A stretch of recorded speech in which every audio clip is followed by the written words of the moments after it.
Mga lobong nagpapanggap ng tupa kung ituring ang mga komunistang nakakapasok sa iba't ibang sektor ng lipunan. Ipapangalandakan nila ang samut-saring isyu ng lipunan na siyang ginagamit nilang sandata upang makuha ang simpatya ng taong bayan at dalhin ang mga ito sa armadong pakikibaka upang pabagsakin ang umiiral na demokratikong pamahalaan.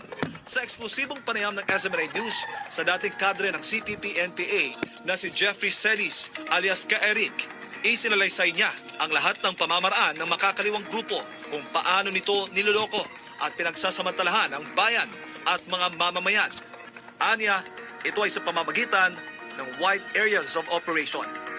Para mapalaganap niya ang kanyang pagre-recruit sa mamamayan sa iba't ibang sektor, kailangan niya magtayo ng mga tinatawag na mga front organizations.